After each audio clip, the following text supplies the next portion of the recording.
గాంధీ భవన్కి 30 మంది కాంగ్రెస్ నేతలు హుటాహుటిన జానారెడ్డి ఇంటికి రేవంత్ రెడ్డి. అసలు ఏంది వార్త? ఈ వార్తకి లింక్ ఏంది అంటే అసలు ఏఐసిసి దూతగా వచ్చిన మీనాక్షి నటరాజన్ ఈరోజు ఎవరికి ఫోన్ చేసినా ఒక సంచలనం అయిపోయింది. గాంధీ భవన్ ఎవరికి పోయినా టెన్షనే, ఆమె ఎవరిని పిలిచినా టెన్షనే, కూర్చున్న వార్తే, లేచిన వార్తే, తుమ్మినా దగ్గినా కూడా ఒక సంచలనం అయిపోతుంది. ఎందుకు ఇదంతా? ఆమె ఒక స్ట్రిక్ట్ ఆఫీసర్ లాగా అయిపోయింది ఇప్పుడు వాళ్ళకి. 30 మందిని పిలిచిందనగానే ఏమో జరగబోతుంది. అసలు ఏం జరుగుతుంది కాంగ్రెస్ పార్టీలో? ఒకవైపు ఏమో బీజేపీ హడావుడి చూపిస్తుంది, మరొక వైపు ఏమో కాంగ్రెస్ పార్టీ లోపల గాంధీ భవన్లో అసలు ఏం జరుగుతుంది, 30 మందిని ఎందుకు పిలిచిర్రు అనేసి. ఇంతకీ కాంగ్రెస్ పార్టీ ఉంటుందా ఊడుతుందా? పార్టీ ఉంటుంది, పార్టీ ప్రభుత్వంలో ఉంది కాబట్టి ఉంటుందా ఊడుతుందా? ఇవే మాటలు, ఇవే గుసగుసలు ఎవరి నోట్లో విన్నా, ఏ మీడియా ఛానల్ ఓపెన్ చేసినా కూడా స్క్రోలింగ్స్, బ్రేకింగ్స్. అసలు ఎందుకు? గాంధీ భవన్కు ఒక 4 లీడర్లు పోతే ఒకలాంటి ఒక టెన్షన్ మొదలవుతుంది. ఎందుకు? నిజంగానే కాంగ్రెస్ పార్టీ ప్రభుత్వం కూలబోతుందా? రేవంత్ రెడ్డి బీజేపీలోకి పోతున్నాడా? అసలు ఇదంతా దేనికి? అసలు ఎవరు మొదలుపెట్టారు అసలు ఈ యాజ్యానికి?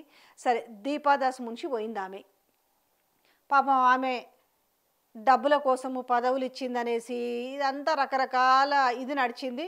ఆమెకు డబ్బులు ముట్ట చెప్పిన వాళ్ళు ఇలా నెత్త తెల్లగుడ్డేసుకొని బాధపడుతున్న విషయం తెలుస్తుంది. ఈమె వచ్చింది. సో రాహుల్ గాంధీ మనం పంపించిందే కొంతమంది లీడర్లకు చెక్ పెట్టడానికి, ముఖ్యంగా ముఖ్యమంత్రికి చెక్ పెట్టడానికట. ఇది నిజమేనా అనంటే పోనీ కొట్టి పారేయడానికి కూడా అవకాశం లేదు. ఎందుకు?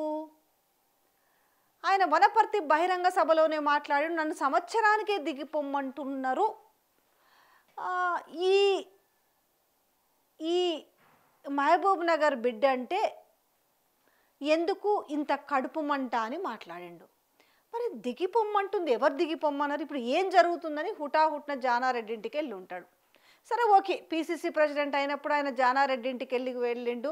ఎందుకంటే ఆయనని బ్లెస్ చేయమని, ఎందుకంటే మీ అందరి ఆశీస్సులు నాకు కావాలని ఆయన ప్రతి ఒక్కరింటికి పోయిన మాట వాస్తవం. కానీ ముఖ్యమంత్రి అయ్యి కూడా ఆల్మోస్ట్ 14 నెలలు దాటి 15 నెలలకు అడుగు పెడుతున్న నేపథ్యంలో ఈ ముఖ్య నేతలేమో సరే వాళ్ళ ఏం జరుగుతుంది, అసలు అభివృద్ధి కార్యక్రమాలు ఎట్లా ఉన్నాయి, అసలు కాన్స్టిట్యున్సీల ప్రజలు ఏమనుకుంటారు, ఓవరాల్గా తెలంగాణలో కాంగ్రెస్ పార్టీ ప్రభుత్వం గురించి ఏమనుకుంటున్నారు అనేసి ఆరా తీయడానికి వాళ్ళని పిలిచిరు. అదే అనుకుందాం ఒకవేళ బయటకు వస్తున్న వార్త. అంతకుమించి ఏముంటుంది? లేకపోతే ఇప్పటికిప్పుడు ఉన్నట్టుండి కాంగ్రెస్ పార్టీ రేవంత్ రెడ్డిని దించుతుందా? ఉందా అవకాశం? ఒకవైపు ఏమో బీజేపీ ఏదో చేయబోతుందనేసి వార్తలు వినపడుతున్న నేపథ్యంలో, లేదు మరి రాహుల్ గాంధీ ఈవెన్ దూతగా పంపించిండనంటే అంటే రేవంత్ రెడ్డికి చెక్ పెట్టడానికా? అంటే వీళ్ళందరూ ఒపీనియన్ తీసుకుంటారా పిలిచి? మరి అంటే రోజుకి ఇంతమంది నన్ను పిలిచేసి ఒపీనియన్స్ ఏమైనా కలెక్ట్ చేస్తారా? అంటే సీఎంగా రేవంత్ రెడ్డి ఉండాలా వద్దా? సీఎం రేవంత్ రెడ్డి నిజంగా ప్రజలకు అవసరమైన పనులు చేస్తున్నాడా లేడా? ఇచ్చిన హామీలను ఎందుకు తుంగలో తొక్కిర్రు? రాహుల్ గాంధీ పరువు ఎందుకు తీస్తున్నారు? సోనియా గాంధీ పరువు ఎందుకు తీస్తున్నారు? ప్రియాంక గాంధీ పరువు ఎందుకు తీస్తున్నారు? ఎందుకు ఇక్కడ ప్రియాంక గాంధీ మనం పేరు కూడా ఎత్తాల్సి వచ్చింది అనంటే, యూత్ డిక్లరేషన్కు సంబంధించి ఏమేమో హామీలు ఇచ్చారు కదా. సంవత్సరానికి 2 లక్షల ఉద్యోగాలు, 4,000 రూపాయలు నిరుద్యోగ భృతి, సో విద్యార్థులకు 5 లక్షల భరోసా, ఇట్లాంటివన్నీ ఏమో చెప్పిర్రు. ఊకవి చెప్పాలంటే మనకు కూడా బోర్ వచ్చింది. చెప్పి వాళ్ళు ఎట్లాగూ చెయ్యరు. ఇంకా చెయ్యని దానికి మనమే గుర్తు చేసి బోర్ వచ్చింది. అట్లా ప్రియాంక గాంధీ. రెండోది, అసలు ఆ ఊసుకూడ లేదు. అసలు మేము అనలేదని గతంలో ఉప ముఖ్యమంత్రి బట్టి విక్రమార్కనే అన్నాడు స్వయంగా. వీళ్ళకు నిజంగానే గుర్తులేదా? గుర్తులేనట్టు నటిస్తున్నారా? అది కూడా తెలియదు. ఇప్పుడు ఎట్లుందనంటే రేవంత్ రెడ్డి అనే వ్యక్తికి నన్ను ఎక్కువ రోజులు ఉంచడనేది అర్థమైపోయింది. కాబట్టి ఆయనే స్వయంగా ఆయన నోట్లో నుంచే ఆయన బహిరంగ సభలోనే ఆయన ఆవేదన వ్యక్తం చేసిండు.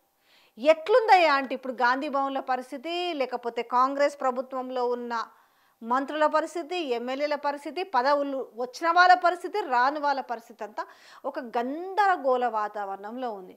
అసలు ముఖ్య విషయం ఒకటి యాదకు మర్చిరు. అరే, రాష్ట్రంలో ఎస్ఎల్బీసీ సంఘటన జరిగి 8 మంది జల సమాధి అయితే కనీసం వాళ్ళని సజీవంగా తీసుకొచ్చి పక్కన పెడితే వాళ్ళని నిర్జీవంగా కూడా తీసుకొచ్చే పరిస్థితిలో లేదు. ఇంతవరకు ఏడున్నాయి కనీసం ఆ మృతదేహాలు ఏడున్నాయన్న ఆచూకీ పట్టలేకపోతురు. ఇవాళకి 13 దినాలు అయ్యింది. ఇప్పుడు మళ్ళీ ఎక్కడి నుంచో స్నిఫర్ డాగ్స్ వచ్చినాయి, కేరళ నుంచో ఎక్కడి నుంచో వచ్చినాయి. అయిపోయింది. ఏమన్నారు, దేంతో ట్రాక్తో పడతామన్నారు, పుష్ బ్యాక్ క్యాంప్స్ అన్నారు, ఎన్డీఆర్ఎఫ్లు ఏమైనాయి, ఎస్డీఆర్ఎఫ్లు ఏమైనాయి, తర్వాత ఎల్ఎన్టీ నుంచి వచ్చిన వాళ్ళు కావచ్చు, జిహెచ్ఎంసీ నుంచి వచ్చిన వాళ్ళు కావచ్చు, సింగరేన్ నుంచి వచ్చిన కావచ్చు, ఇట్లా ర్యాట్ టీమ్స్ కావచ్చు, మెరైన్స్ టీమ్ కావచ్చు, ఇంకా మనకు గుర్తులేనివి ఎన్నో రెస్క్యూ టీమ్స్ వచ్చినాయి. ఇంతవరకు జాడ కనిపెట్టలేదు. ఇప్పుడు మళ్ళీ స్నిఫర్ డాగ్స్ వచ్చినాయి. ఆ స్నిఫర్ డాగ్స్ కనిపెడతాయంట. రెండోది ఏంటంటే అతి భయంకరమైన విషయం ఏంటంటే 2020లోనే దానికి నివేదిక ఇచ్చిరట ఆ కాంట్రాక్టర్కి, నాయన ఈ పరిస్థితి ఉంది